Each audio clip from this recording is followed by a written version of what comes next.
conférence de Swiss Students for Liberty. Que vous sachiez, c'est une association qui vient d'être fondée l'année passée. Elle s'inscrit en fait dans une organisation beaucoup plus grande qui s'appelle European Students for Liberty et également une société internationale qui s'appelle Students for Liberty, qui a été créée en 2008 par des Américains. Le but, c'est de promouvoir les idées de liberté et la philosophie de liberté dans les universités principalement et pour le grand public généralement. Aujourd'hui, elle a grandi exponentiellement. On trouve Students for Liberty sur les 5 continents. Il y a au Nigeria, en Afrique, ça démarre pas mal. On a en Inde aussi, et puis en Europe, ça marche beaucoup dans les pays baltes, les pays de l'Est. Et depuis l'année passée, en Suisse, on a fait la filiale avec des amis suisses allemands notamment. Voilà, c'est le tout premier événement. Et je vais faire tourner si jamais une feuille, si vous voulez faire partie de la mailing list pour savoir ce qu'on va faire comme prochains événements. Et puis comme ça, on vous tient au courant. Voilà, alors pour cette première conférence, on a voulu avoir quelque chose de pertinent et surtout une approche positive en mettant en avant des initiatives qui sont initiées par différentes personnes et dans l'esprit justement de préserver les libertés individuelles. Donc c'est pour ça qu'on a invité M. Rika qui va nous présenter comment l'outil d'Internet et l'entreprise des hackers notamment est et sera dans notre futur et encore aujourd'hui l'un des principaux vecteurs de changement pour notre société. M. Rika a déjà plusieurs entreprises à son active et dès les années 90, il proposa aux banques suisses de les pirater sur mandat afin de mieux sécuriser leurs données. Il fonde en 2002 Ilion, je ne sais pas si tu connais Ilion, qui devint la première société suisse de gestion du risque informatique. Après la vente de cette entreprise en 2008, il crée Satoris, qui développe les produits de sécurité pour les opérateurs. Il la vend en 2012 à l'entreprise Ruag. Il est maintenant élu à la Commission cantonale genevoise de protection des données et il œuvre depuis à s'assurer que ses enfants, nos enfants et en tout cas notre futur, ils grandiront dans une société plus libre que celle qui nous a été léguée par nos parents. Alors voilà, je vous prie d'accueillir M. Marco Rika.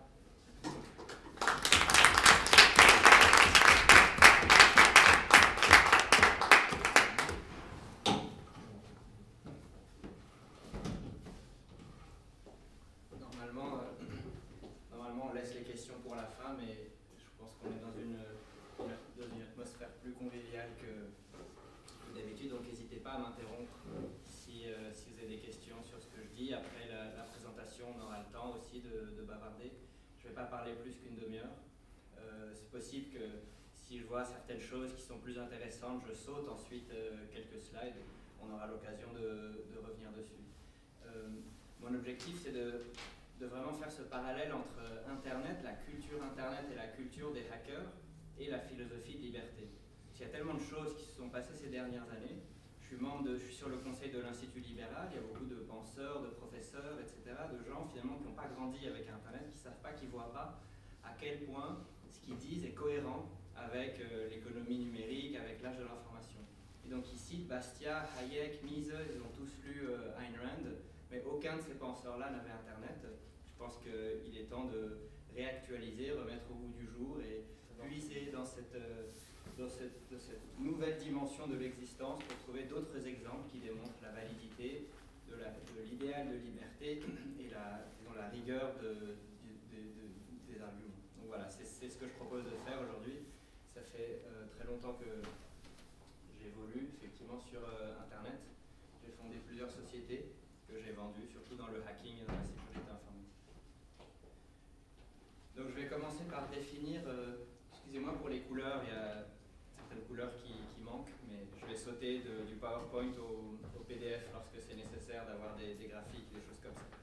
Donc la première chose que j'aimerais faire, c'est définir le mot hacker, définir ce terme.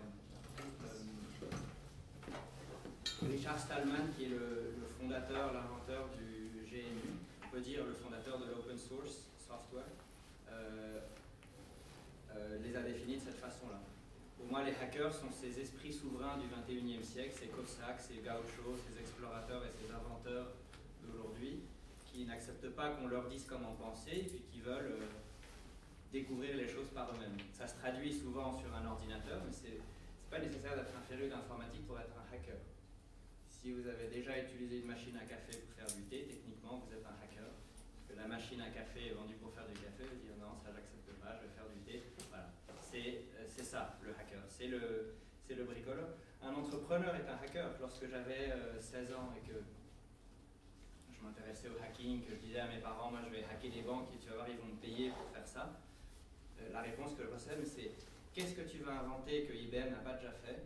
Va travailler pour Microsoft, conforme-toi finalement, et rentre dans le rang. Voilà. Et l'entrepreneur qui dit, bah, moi tout seul depuis mon garage, je vais faire quelque chose que ni HP, ni IBM, ni Microsoft n'ont fait, ça relève d'une démarche qui est celle du hacker aussi. Donc les artistes, les entrepreneurs, les bricoleurs, tous ceux qui pensent pour eux-mêmes et qui pensent librement, sont des hackers. Donc voilà, c'est pas ceux qui spamment les boîtes aux lettres et c'est pas ceux qui volent les numéros de carte de crédit aux vieilles personnes. Donc en une demi-heure, le fil rouge de ma proposition de présentation est celui-là. Qu'est-ce qu'on va faire de l'âge de l'information? Est-ce qu'on évolue vers une dictature technologique mondiale? On a tous une puce RFID dans le bras, on est tous surveillés, vraiment la société orwellienne, où la technologie sera utilisée pour nous opprimer, ou au contraire, est-ce que la technologie va nous libérer, est-ce que l'Internet va nous libérer, est-ce qu'elle va nous permettre de renverser les structures de pouvoir qui existent aujourd'hui, la féodalité moderne qui existe? C'est ça la grande question. Finalement, c'est une question légitime, c'est une question que beaucoup de gens se posent, pour laquelle il existe des arguments raisonnables des deux côtés. Et moi, je vous donne ma vision des choses. Mais quoi qu'il arrive, on peut sentir la tension aujourd'hui sur Internet.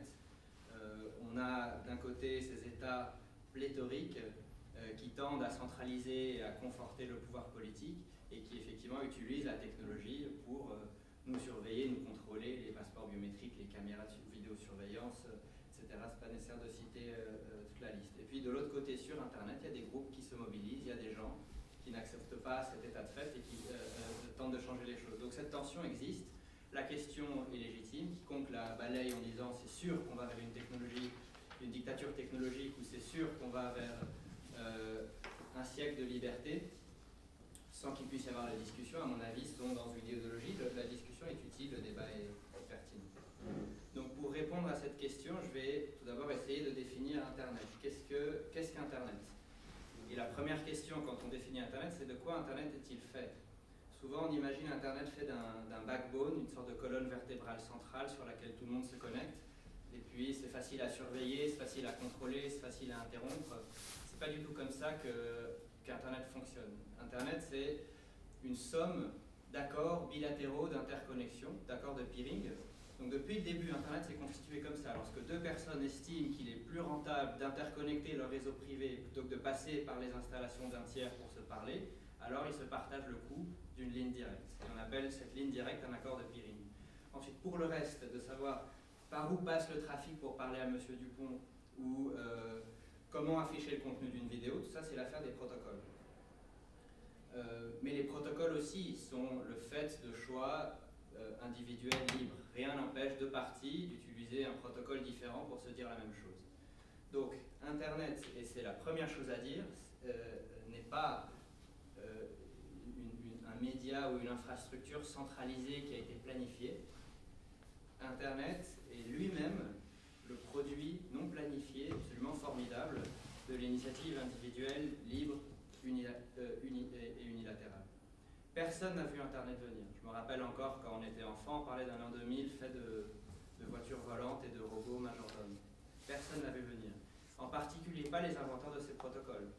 Les militaires américains qui ont décrit ARPANET au début, les scientifiques du CERN qui ont décrit le HTTP un peu plus tard, n'ont jamais imaginé ce qu'Internet est devenu aujourd'hui. Et donc on donne du crédit à ces inventeurs. En réalité, c'est le libre marché des gens qui ont sélectionné ces inventions ou ces protocoles parmi d'autres à qui il faut donner du crédit. Internet est une invention distribuée. Il n'y a pas véritablement d'inventeur, ça n'a jamais été planifié, ça n'a jamais été prévu. Donc voilà, Internet n'est pas hiérarchisé. Internet est une somme heuristique et dynamique d'accords de peering. Conglomérat, stochastique d'accords de peering. Ça, c'est la toute première chose. Donc voilà, on a défini un peu à quoi ressemble l'architecture d'Internet. Comment est-ce qu'on peut décrire décrire Internet en quelques mots. À mon avis, pour le faire, il faut commencer par reconnaître une singularité qui s'est produite dans les années 2002-2003 avec l'apparition des premières solutions grand public de content management. Donc c'est la naissance des blogs, la naissance de YouTube, de Wikipédia, etc. Ce que ces logiciels permettent de faire finalement, c'est de séparer la compétence d'édition, de création de contenu et la compétence de formatage de contenu. Donc aujourd'hui, en tout cas depuis 2002-2003, pour partager votre conscience avec le reste de l'humanité, il n'y a plus de véritable rempart technique. Et ça, c'est absolument indispensable, c'est absolument essentiel de le comprendre. Donc si Internet est défini comme un médium d'échange d'informations, dans le prisme de la conscience humaine, l'information s'appelle une idée. Si la matière première nécessaire à la construction d'une idée est faite d'autres idées, que ce marché est libre, que la barrière d'entrée est faible, eh bien on peut estimer que le produit de ce marché libre, l'idée, accroît sa qualité de façon exponentielle. L'idée est moins chère à sourcer, donc l'idée est moins chère à produire. L'idée s'échange librement. Et donc Internet, en quelques mots, c'est une invention, à mon avis, c'est comme ça qu'on le définit le mieux, est une invention distribuée qui réduit de façon considérable le coût de production et de distribution d'idées. C'est ça Internet aujourd'hui. Est-ce qu'il y a un précédent historique? Parce que le but de cet exercice est quand même de se demander où est-ce que ça va nous amener. Est-ce qu'il y a un précédent historique? Est-ce qu'il y a d'autres inventions comme ça qui ont abaissé à ce point le coût de construction, enfin de production et de distribution d'idées? À mon avis, il n'y en a que deux, l'écriture et l'imprimerie. Donc l'écriture, c'est évidemment le début de la civilisation. Et l'imprimerie nous a permis à l'époque de nous débarrasser du pouvoir totalitaire de l'époque, l'Église catholique romaine. Les gens ont commencé à pouvoir lire la Bible, se sont rendus compte que ce qu'on leur disait n'était pas tout à fait vrai. C'est le schisme, et puis la Renaissance, et puis les Lumières. Et donc, dans les deux cas, ces deux inventions ont signé l'avènement d'une nouvelle ère de prospérité et de liberté. Le Economist n'est pas ma première source d'information, mais je vous recommande de googler cet article qui est très intéressant et qui explique comment les pamphlets initialement écrits par Luther se sont propagés selon un modèle qui, d'un point de vue mathématique, ressemble strictement à la prolifération par réseau sur les réseaux sociaux. Cette prolifération exponentielle des mimes, des vidéos, des idées, des messages sur Internet s'est produite exactement de la même façon, certes de façon plus lente, mais c'est le même pattern de distribution qui s'est produit à l'époque, au XVIe siècle, grâce à ce nouveau médium de communication qui était l'imprimé. Donc voilà, j'ai défini Internet comme un conglomérat distribué, une somme heuristique d'accords bilatéraux. J'ai fait le parallèle avec ces deux inventions dans l'histoire, mais est-ce qu'il existe une preuve? Est-ce qu'on peut démontrer que Internet est effectivement un libre marché d'information, que ce libre marché d'information permet l'émergence de meilleures idées? Est-ce qu'on peut le démontrer aujourd'hui? Pour l'instant, ça reste une théorie. Si on voulait le démontrer, il faudrait démontrer que les meilleurs biens intangibles, les meilleurs biens constitués d'informations uniquement, sont d'autant meilleurs qu'ils s'appuient sur Internet pour leur réalisation. Donc est-ce qu'il existe aujourd'hui dans le monde un bien intangible qui s'est construit grâce à Internet, qui s'est construit sur Internet? Si on en trouve un, et si on arrive à démontrer qu'il surclasse les autres biens intangibles comparables et similaires qui n'ont pas été construits de cette façon-là sur Internet et de façon distribuée, alors on est capable de démontrer qu'Internet est un libre marché aux idées et favorise l'émergence de nouvelles idées dont la qualité est nettement supérieure aux précédentes. Alors est-ce qu'il y en a? J'ai réfléchi, j'ai trouvé un certain nombre d'exemples. La première chose, c'est les systèmes d'exploitation. Un système d'exploitation, c'est le système, le logiciel qui fait fonctionner un ordinateur ou un téléphone portable, une tablette, un serveur, etc. Ça fait partie à peu près des biens intangibles les plus compliqués, les plus complets, les plus complexes qu'on puisse imaginer. Et je vais vous raconter une petite anecdote. En 1994, j'étais chez des amis de mes parents en Californie. J'avais 14 ans, j'étais petit, je ne sais pas de quoi je parlais, mais je contribuais un peu à mon petit niveau au kernel de Linux. Et la fille de ses amis était un senior developer chez Microsoft, elle travaillait sur Office. Et donc moi je lui disais, voilà, Linux ça va surclasser Windows, Windows c'est de la merde, vive le logiciel open source, etc. Et elle me dit, avec beaucoup d'amitié, comment est-ce qu'un système qui est une somme de contributions de gens dont on ne maîtrise pas la compétence, répartis dans le monde, qui ne sont pas payés, qui n'ont pas de véritable intérêt économique à faire ce qu'ils font, qui ne se parlent pas entre eux, pas vraiment, peut espérer dépasser un système comme Windows qui est planifié, qui est financé, qui est hiérarchisé, qui est structuré, qui est dirigé de façon centrale, c'est simplement pas possible. Et à l'époque, je lui ai dit, il se trouve que je ne comprenais pas l'implication de ma réponse, mais je pense que c'était la bonne réponse. Je dis, pour la même raison que le libre marché marche mieux que le communisme, l'humanité s'organise mieux lorsqu'elle est désorganisée, l'humanité produit un meilleur résultat lorsqu'elle est laissée libre, lorsque les individus sont laissés libres de prendre des initiatives et de créer comme ils l'entendent. Donc voilà, on est en 2014, évidemment la démonstration n'est plus à faire. Linux et son cousin FreeBSD équipent l'écrasante majorité des téléphones portables et des tablettes. Android c'est Linux et FreeBSD c'est iOS. Et puis plus que 60% des serveurs dans le monde. Il y a même certains serveurs comme les serveurs DNS qui exploitent un protocole qui est indispensable sur Internet aujourd'hui, où c'est de l'ordre de 99%, 98%, c'est du Linux ou du FreeBSD. Donc la démonstration est faite. Vous avez un système d'exploitation dans lequel on a injecté des milliards, dont la constitution, la construction est hiérarchisée, planifiée, et il est absolument ridicule en termes de stabilité, en termes de sécurité, en termes de conformité, en termes de fiabilité, lorsqu'on le compare à des systèmes open source qui sont développés à la one again par des gens dans le monde de façon complètement désorganisée. Donc voilà un premier exemple. Est-ce qu'il existe un deuxième exemple? Si on trouve un deuxième exemple, la preuve serait pratiquement complète. Deuxième exemple, l'encyclopédie. Lorsque d'Alembert et Diderot ont imaginé le concept de l'encyclopédie, je crois que c'était au XVIIIe siècle,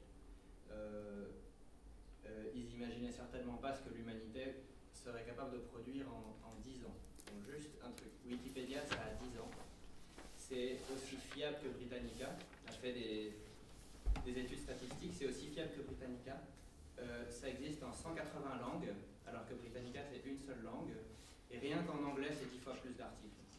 Et Britannica a 242 ans.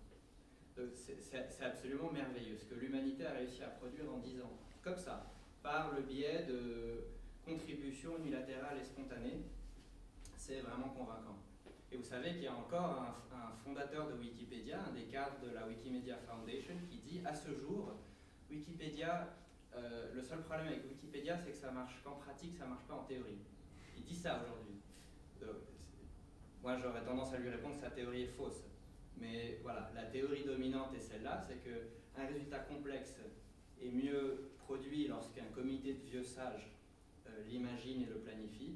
Évidemment, la théorie libérale, la théorie optimiste, la théorie de vie optimiste quant à l'humanité postule plutôt que l'humanité produit de meilleurs résultats lorsqu'elle est laissée libre de s'organiser.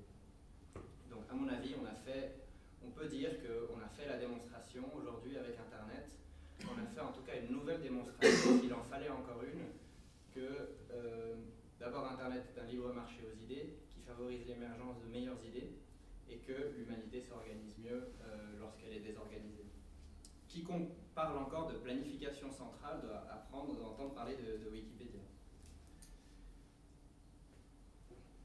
Donc là, c'est le graphique cassé, excusez-moi.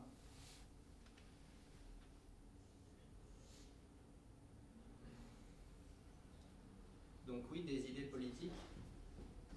Ça, c'est les statistiques. Les chiffres sont plus corrects, ça change régulièrement, ça dépend où vous êtes, sur quel Google vous vous connectez, etc. Mais faites le test. Entre guillemets, vous searchez John Maynard Keynes sur Google, regardez le nombre de hits. Vous searchez ensuite Ludwig von Mises, entre guillemets, vous verrez le nombre de hits. Ludwig von Mises dépasse John Maynard Keynes. Alors que dans le mainstream, près personne n'a entendu parler de Ludwig von Mises. Si vous restreignez la recherche à economist.com ou newyorktimes.com ou bloomberg.com, évidemment John Maynard Keynes est tout en haut et puis Ludwig von Mises, s'il y a même un résultat, c'est de la chance. Donc sur Internet aussi, la démonstration que j'étais en train de faire, c'est qu'Internet est un libre marché aux idées et favorise l'émergence de meilleures idées. Un système d'exploitation étant une idée, le meilleur système d'exploitation est celui qui a utilisé Internet. Idem pour l'encyclopédie. Mais lorsqu'il s'agit du discours politique, du débat débat politique, la philosophie politique, on se rend compte également que Internet a fait un choix spontané, différent de celui qui est fait dans le mainstream ou dans l'équivalent d'Internet, mais qui est planifié et centralisé.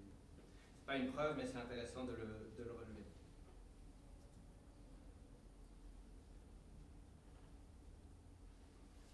Donc, je reviens sur les hackers.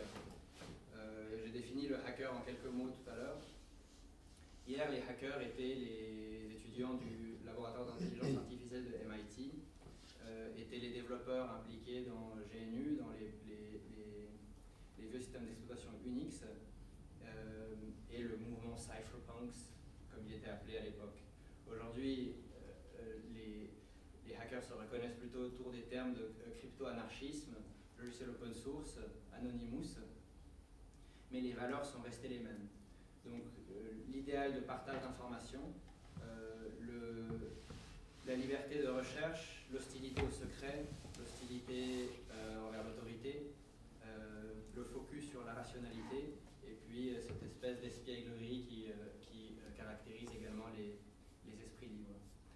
Quelque chose qui est important à propos d'Anonymous, juste pour dire deux mots sur ce symbole, parce que ce n'est pas un groupe. Anonymous, c'est un symbole, c'est le symbole de l'initiative individuelle, unilatérale, libre et anonyme. Pourquoi est-ce que c'est si important?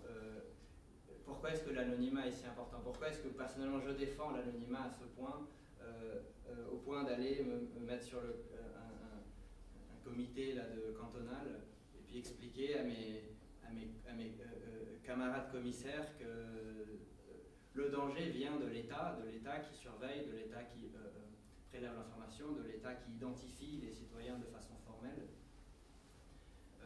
L'idée est la suivante, c'est que on est juste lorsqu'on est libre lorsqu'on est libre de penser, et on est libre de penser lorsqu'on est anonyme. Dès lors qu'on n'est pas anonyme, dès lors que on s'exprime à visage découvert, il existe une pression sociale, il existe une pression de conformisme, une pression de conformité qui va avoir tendance à biaiser notre jugement. Et l'immense majorité des crimes dans l'histoire sont toujours commis par ces individus qui renoncent à leur identité individuelle, qui diluent leur identité individuelle dans celui du groupe. Et donc l'anonymat absolu et la transparence, l'anonymat absolu pour les individus et la transparence complète pour les institutions, c'est évidemment l'aboutissement de la civilisation. Donc les technocrates et les oligarques actuels ne sont pas d'accord avec ça, ils pensent plutôt que c'est la transparence pour les individus, le secret pour l'institution. En réalité, c'est l'inverse. C'est ça l'idéologie d'Anonymous. C'est pour ça qu'Anonymous dit, ou que quelqu'un qui s'identifie à ce symbole, à ce groupe dit « Je suis votre coiffeur, votre neveu, votre belle-sœur, je ne revendique aucune identité collective. Je suis infiniment différent de vous, et c'est ce qui rend toute différence entre nous insignifiante. » Voilà l'idée de Anonymous. Donc ça, c'est la culture hacker définie en quelques mots, avec un parallèle qui a été tracé à 20 ans d'écart. Donc voilà, j'ai expliqué qu'est-ce qu'Internet, qu'est-ce que les hackers, mais bon, je n'ai absolument pas démontré que l'humanité se dirige vers un siècle de liberté. Donc oui, les hackers ont aidé à constituer les fondations d'Internet. L'humanité a obtenu un free market of ideas, un libre marché d'idées, super. Les actifs intangibles comme les systèmes d'exploitation, les encyclopédies, peut-être même les idées politiques, s'améliorent en qualité. Mais est-ce que ça s'arrête là, ou est-ce que cet âge de l'information a d'autres impacts sur le monde réel? Donc, à quoi bon? Finalement, j'ai dit beaucoup de choses, mais je n'ai rien démontré. Eh bien, cet âge de l'information est en train déjà d'avoir un impact significatif sur la civilisation. Pour comprendre pourquoi, il faut comprendre que ce qui définit l'âge de l'information, c'est simplement la redéfinition du mot information. Une information aujourd'hui, c'est un autre mot pour le mot nombre. Information et nombre sont synonymes. Et donc, réguler l'échange d'informations, ça revient à essayer de contrôler la prononciation des nombres. Ça n'a absolument aucun sens. Est-ce que les nombres aléatoires sont illégaux? Est-ce que le nombre 42 est illégal? Si un nombre est illégal, est-ce que ce nombre -1 est également illégal? Quelle peine encourt-on si on prononce le carré d'un nombre illégal? Ça n'a absolument aucun sens. Est-ce que 42 est illégal? Ça n'a absolument aucun sens. On ne peut pas réguler le flux d'informations aujourd'hui. Tant que deux individus à proximité plus ou moins immédiate sont libres de prononcer des nombres de façon à être entendus, Aujourd'hui, le libre échange d'informations ne peut pas être empêché. Donc ça signifie que tous les crimes d'opinion deviennent impossibles à poursuivre. La diffamation, la dissension, le révisionnisme sont relégués de l'histoire. Et puis les autres dispositions consistent à réguler, contrôler le flux d'informations, donc le copyright, la censure et la propagande, perdent leur sens et perdent leur signification grâce à ce libre échange d'informations. Donc on n'a jamais connu ça. Les puissants ont toujours manipulé l'opinion, ont toujours censuré la parole. Pour la première fois depuis les débuts de la civilisation, c'est devenu techniquement impossible de le faire. Donc, ces lois qui cherchent à nous restreindre dans notre capacité à nous exprimer, on n'a pas vraiment besoin de lutter contre, dans la mesure où elles sont absurdes, elles sont anachroniques, et on peut tout aussi bien les ignorer. Voilà le premier impact que cet âge de l'information a sur la civilisation. Information égale à nombre. Contrôler l'information égale contrôler la prononciation des nombres. À moins de vivre en Corée du Nord, c'est aussi ridicule en théorie qu'impossible à mettre en œuvre en pratique. Ensuite, sur l'échange des denrées tangibles, la taxation et les barrières à l'échange sont plus faciles à ignorer dans la mesure où l'anonymat représente un obstacle à la mise en œuvre. Donc, je ne sais pas si vous avez vu, l'année dernière, l'administration américaine a gesticulé au sujet du contrôle des armes à feu. Et donc, il y a un type qui s'appelle Cody Wilson qui a dit, bon, bah, si c'est comme ça, je vais développer les plans d'un 3D printed gun, un flingue en 3 dimensions à imprimer chez soi, sur une imprimante 3D. Il a fait les plans, il a testé, il a filmé, il a mis sur YouTube, il a dit, voilà, ça marche. Quiconque a une imprimante 3D plus ou moins performante peut créer une arme à feu en plastique. Il a balancé les plans sur Internet. Immense réaction de la part de l'administration, mon Dieu, c'est immoral, etc., c'est impossible. Ça a fait de la publicité, moi c'est comme ça que j'en ai appris, j'en ai entendu parler. Pardon? C'est dans le futur, mais c'est génial les imprimantes 3D. Ouais, un peu ce qui a changé avec Internet, c'est aussi que avant les secteurs professionnels, pour qu'une révolution arrive dans une profession, c'était en général toujours les gens de la profession. Et là, ce qui est cool, c'est qu'actuellement, vraiment, même dans le médical, il y a l'Espagnol qui développe un petit truc pour que son fils il puisse marcher, bah, au final, ça révolutionne le médical. C'est clair. Absolument. C'est clair, c'est clair. Et donc, c'est le Streisand effect, c'est comme ça qu'on appelle lorsque le puissant essaie de contrôler l'information, puis c'est contre-productif, ça prolifère d'autant plus. Le Streisand effect, je crois qu'il y a une anecdote. C'est l'actrice Barbara Streisand qui a vu sa maison en photo sur Internet, prise par Google. Ouais. Et elle a demandé une censure. Et ça a été, je crois, le premier résultat de recherche sur Google la semaine suivante. Extraordinaire, voilà, c'est exactement ça. Et donc ensuite, c'est les fabricants d'imprimantes qui ont modifié leur firmware pour patcher le firmware pour essayer de reconnaître ces plans de Cody Wilson et puis les censurer que ça n'imprime pas. Les firmwares ont été craqués en quoi, en 2 heures, 3 heures. Ça a encore fait plus de publicité, donc voilà. Il y avait encore un logo de Silk Road il y a quelques semaines sur ces slides. Silk Road a été fermé, mais lorsque Silk Road a été fermé, beaucoup de gens ont appris à quel point c'était facile de mettre en œuvre un marché libre sur Internet. Il s'est fait rattraper. Il s'est fait choper, c'est un martyr, effectivement, mais le prochain prendra encore plus de précautions et son marché sera encore plus résilient. Il suffit de voir Mega, Kim.com, lorsqu'ils sont allés l'attaquer chez lui. Le monde a appris qu'on pouvait gagner des dizaines de millions de dollars en déployant quelques serveurs online et puis en proposant aux gens le business model finalement de Mega est extrêmement simple. Donc, Kim.com s'est fait attaquer avec les hélicoptères noirs, il s'est fait emmerder, il a réussi à s'en sortir à moitié, mais résultat, il y a 10 nouveaux des mégas et l'offre n'a jamais été aussi abondante depuis que de la publicité a été faite pour Kim.com et son business model particulier. Donc voilà, le slide d'avant c'était le libre-échange d'informations, montrer à quel point ça rendait beaucoup de lois anachroniques, le copyright, la censure, la propagande, etc. Mais le libre-échange de matières tangibles, également grâce à l'anonymat que confère Internet, est émancipé et libéré. Et puis évidemment le Graal, et ça c'est le combat de notre génération, et ça je ne le dis pas assez, c'est la séparation de l'argent et de l'État. Le rêve de Hayek est sur le point de se réaliser grâce aux monnaies électroniques.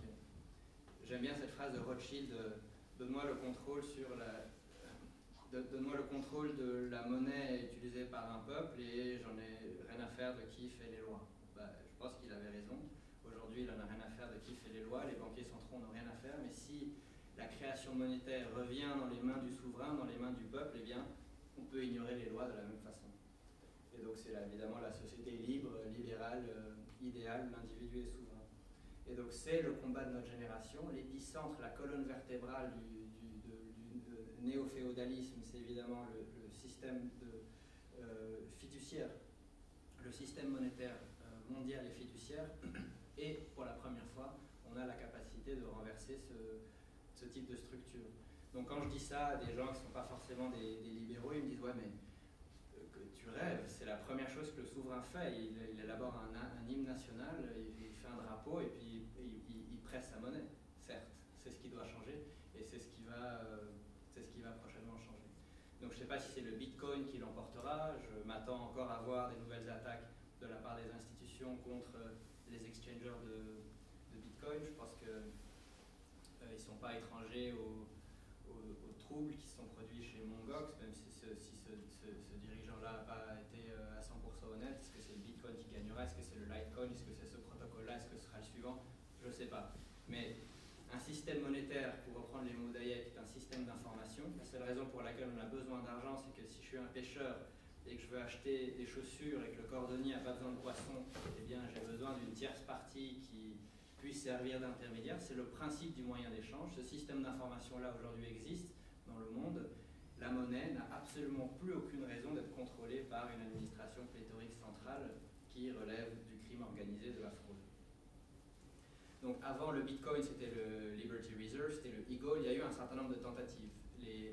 Le patron du e-gold de Croupi, aujourd'hui en prison, le patron du Liberty Reserve aussi, et c'est grâce à ces attaques-là qui ont été mises en œuvre contre des activistes de la liberté que le Bitcoin a émergé, et puis qu'il est beaucoup plus difficile à attaquer et à supprimer que les autres monnaies qui dépendaient quand même d'une infrastructure centrale. Donc voilà, je vous ai donné 3 exemples. Toutes les lois qui relèvent du contrôle de l'information sont devenues anachroniques, on peut les oublier.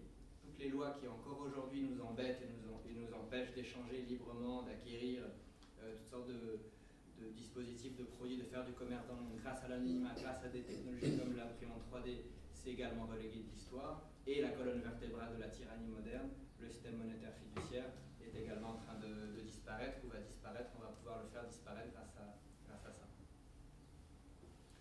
Donc comment est-ce que les hackers vont aider dans tout ça? Évidemment le logiciel libre et open source, la mobilisation politique, des relais de connexion. Ici en Suisse, dans mon entreprise, on a par exemple mis en œuvre des proxys VPN, SSL, pendant les différents printemps au Moyen-Orient, simplement pour que les gens puissent forwarder leur connexion par notre grosse bande passante ici à Vernier. C'est très facile à faire, ça nous a vraiment littéralement rien coûté, on paye la bande passante en grande quantité, et voilà, c'est très facile aujourd'hui. En plus aujourd'hui il existe Tor, encore plus fantastique. Il y a 10 ans, si on voulait faire du black hat hacking, il fallait aller dans un cybercafé, il fallait trouver le wifi de quelqu'un, il fallait passer par des relais, etc. Aujourd'hui, pour attaquer l'institution, on peut le faire depuis chez soi. Si vous voulez hacker la Fed, vous pouvez le faire depuis chez vous, sur Tor Network. Il y a certaines précautions à prendre, mais c'est possible de le faire. C'est théoriquement impossible de remonter jusqu'à vous par l'intermédiaire de Ça Tor. dépend des moyens.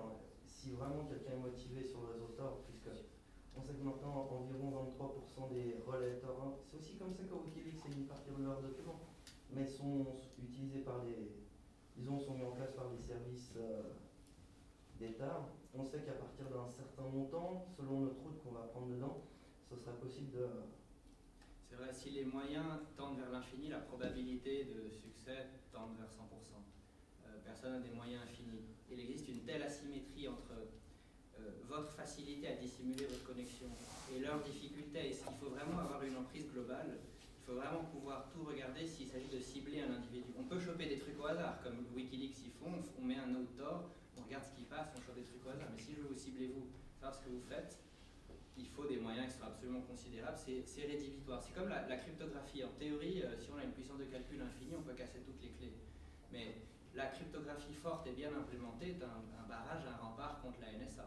Un rempart et un barrage efficace contre la NSA. Et donc c'est très facile de mettre en œuvre la cryptographie et ça démultiplie le coût pour eux de telle façon qu'on peut quand même... justement, les standards cryptographiques, ça j'ai un peu compris ça récemment, déjà le pourquoi Microsoft a racheté Skype et tout ça. En fait, c'est comme tous ces problèmes avec le SSL. pendant les concours aux États-Unis il y a 10 ans, en fait, les services secrets ont favorisé l'élection de certains protocoles de cryptage, justement pour disons que ça leur laissait une facilité à pouvoir casser ou retracer ou extraire. Il y a des failles, mais on sait qu'il existe des hackers, mais on ne sait pas où exactement. Non, mais dans les concours de cryptographie, ils ont élu le SSL au départ et après le TLS ont été pris, ou comme le MD5, parce qu'en fait, elles ont eu des recommandations, c'était facile pour les services secrets de. Ce qu'il y a, c'est souvent les failles ne sont pas dans les maths, mais dans les implémentations. La faille dans OpenSSL dans l'implémentation, pas dans la crypto. Tous ces logiciels sont open source. C'est toujours possible de hacker, mais moi ce que je dis c'est que si le logiciel est open source, si le protocole est ouvert, l'espérance de vie d'une faille ou d'une défaillance dans ce type de système décroît exponentiellement avec le temps. Bon, le problème d'une cryptographie qui est connue, c'est toujours ça, c'est qu'elle est connue. C'est que techniquement, on trouvera la documentation sur Internet. Et si on développe soi-même pour 2 personnes son propre modèle, si quelqu'un aura vraiment envie d'écouter, il va devoir mettre les moyens et beaucoup travailler pour pouvoir comprendre et faire le reverse engineering. C'est un grand débat entre le full disclosure et le anti-disclosure. Je ne crois pas que cet argument... Je pense que cet argument est valable dans certains contextes, mais de manière générale, un système ouvert, à moins que vous soyez ciblé particulièrement, mais un système ouvert offre beaucoup plus de sécurité qu'un système fermé. Je pense que c'est vérifiable de façon empirique. L'espérance d'une vie d'une faille dans Windows ou dans Office est de plusieurs années. Quoi qu'il arrive, l'argument n'est jamais de parler... Je résiste toujours à la tentation de parler en termes absolus. Dire, si vous utilisez TrueCrypt pour encrypter votre disque dur, ça devient impossible pour la NSA d'obtenir les données. C'est théoriquement pas impossible, mais l'asymétrie est telle, c'est une guérilla finalement qu'on mène. Et la cryptographie, c'est comme les stingers pour les moudjahidines afghans. Les Russes sont là avec leurs immenses hélicos. Peut-être dépenser 10 francs d'un côté et que l'autre en dépense 10 millions à chaque 10 francs. 10 milliards, 10 000 milliards de milliards, c'est ça le truc. Donc, à l'époque, je m'arrêtais là, et puis on m'a demandé, la dernière fois que j'ai fait cette présentation, ouais, mais alors qu'est-ce qu'on peut faire? Est-ce que vous n'avez pas des idées, de trucs qu'on peut faire participer à la résistance, etc. Je pense que j'ai expliqué pourquoi Internet va, à mon avis, libérer l'humanité, étant donné la façon dont il est construit, étant donné la culture qui existe sur Internet, étant donné les quelques exemples que j'ai déjà donnés. Voilà quelques idées au hasard, je ne crois pas dans le copyright, donc sentez-vous absolument libre de les mettre en œuvre. Il n'existe pas aujourd'hui de site qui permettent à des hackers de gagner honnêtement leur vie. Donc beaucoup de hackers sont des administrateurs système dans des banques, dans des administrations, s'emmerdent comme des rats morts. Moi j'aimerais leur donner les moyens de gagner leur vie en hackant les institutions et en piratant les structures de pouvoir et en divulguant finalement l'information que tout le monde devrait savoir. Donc si vous avez des compétences de développement web, et en plus il y a pas mal d'argent à gagner là-dedans si vous prenez une petite commission là-dessus, développez un site web qui permette à tout le monde de contribuer des bitcoins, à tout le monde de proposer des bounties. Un bounty, ça vient du terme bounty hunter aux États-Unis, hein, quelqu'un qui est wanted. Donc, l'information qui est wanted aujourd'hui, par exemple, c'est qu'est-ce qui se passe sur les marchés de l'or physique, qu'est-ce que les banques centrales sont en train de faire pour intervenir sur le marché de l'or et pour manipuler le prix de l'or papier. Voilà, ça c'est une information qui m'intéresse. Si je n'ai pas les compétences de hacking ou si je n'ai pas le temps, eh bien je viens sur votre site, je mets une proposition, voilà le bounty, voilà ce qui m'intéresse, je pledge 10 bitcoins. Tous ceux qui passent sur le site peuvent envoyer des bitcoins également, et puis si quelqu'un le hack va poster ça sur Pastebin ou sur Wikileaks, il peut obtenir le bounty. Donc il peut vivre finalement de sa passion en faisant quelque chose de juste. Donc permettez à tous les hackers de mettre leurs compétences à disposition de l'humanité et permettez à l'humanité de contribuer des ressources de façon à ce que cette révolution se passe d'autant plus vite. Elle va se passer de toute façon, ce site, cette idée-là, elle n'a rien d'extraordinaire, quelqu'un va le faire. Si ça peut être fait aujourd'hui plutôt que demain, tant mieux. Ça c'est la première idée. La deuxième idée. En 2007, en 2007, il y a un type qui est intervenu à la Chaos Computer Congress de Berlin et qui a expliqué comment transformer un petit appareil photo jetable en mini EMP, un mini EMP gun.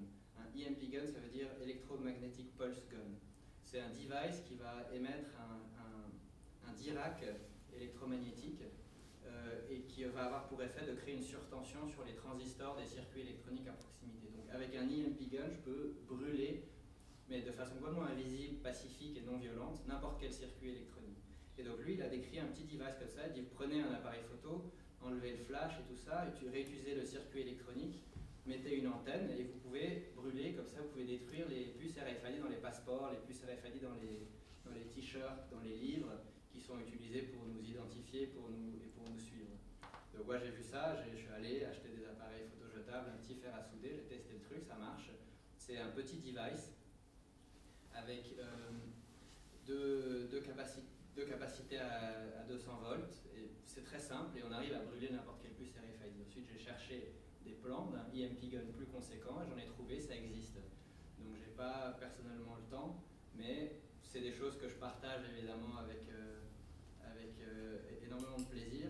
Si vous avez envie de gagner un peu d'argent ou même beaucoup d'argent, arrêtez de travailler pour l'UBS, arrêtez de payer des impôts et d'être un esclave de l'inflation. Dans votre garage, construisez des petits EMP guns, faites le projet openemp.org et rajoutez une pub Google sur votre site, ça marche bien.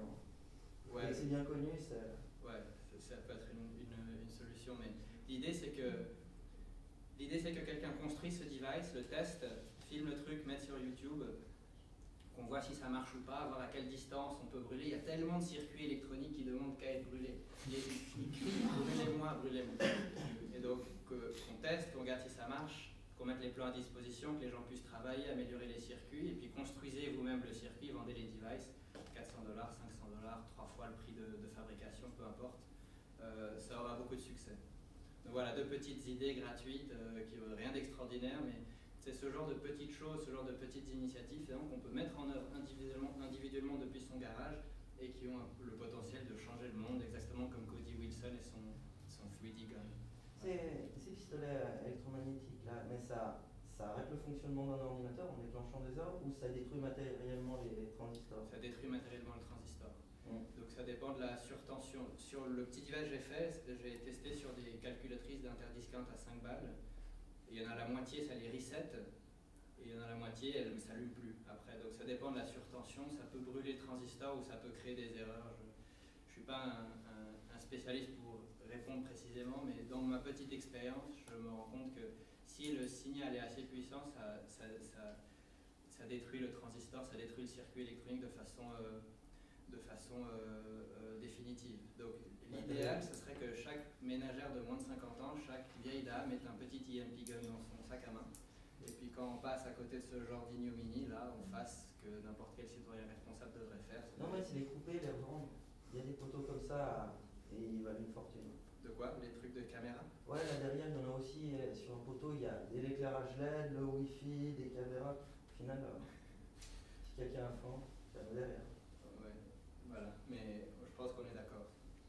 Donc en conclusion de cette discussion, je pense que c'est indispensable que les penseurs libéraux classiques tiennent compte de l'âge de l'information. On ne va pas recréer des cités, des villes-États grecques, on ne va pas revenir à l'Antiquité ou au XIXe siècle.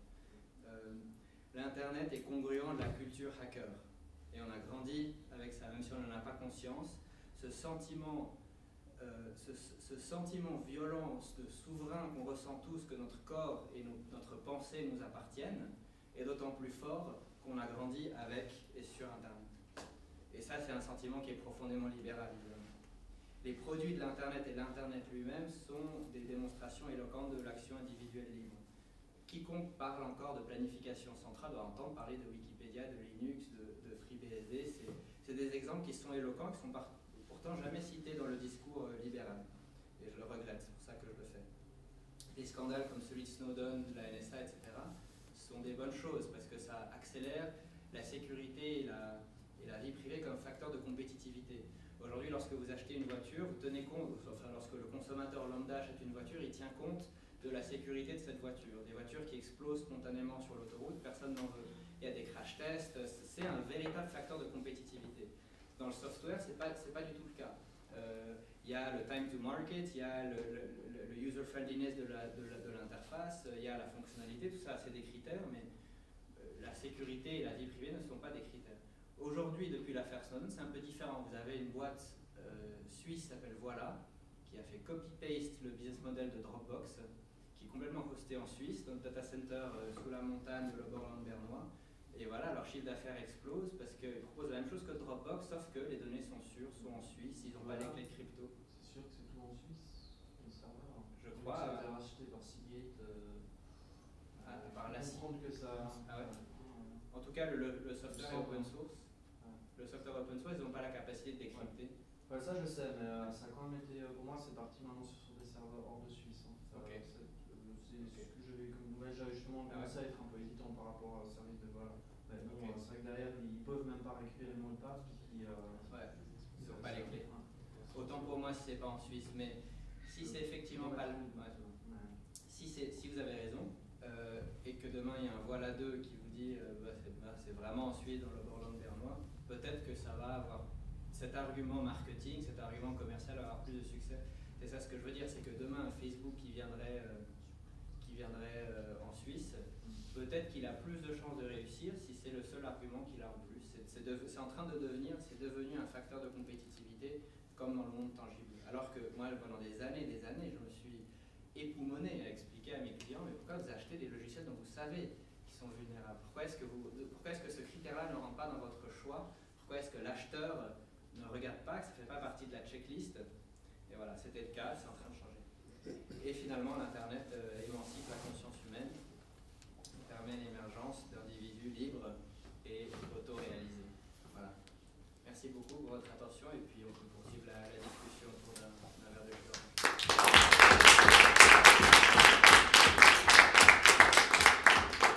Voilà, alors je propose, effectivement, on a déjà eu quelques questions, donc si vous avez encore des questions, on peut répondre autour d'un petit verre. Et si jamais il y a des livres à disposition qui sont offerts par l'association Students for Liberty, alors c'est pas l'association suisse, hein, c'est l'association européenne et américaine qui a fait ces livres et traduit ces livres. C'est des donateurs privés, souvent des personnes qui ont fait ça gratuitement, surtout la traduction. Et puis voilà, il y a un concours d'écriture également si vous avez l'âme d'un écrivain et quelques stickers à prendre. Et puis voilà. Et puis, si jamais la liste est passée, si vous voulez faire partie de la mailing list pour les prochains événements. La Windows 8.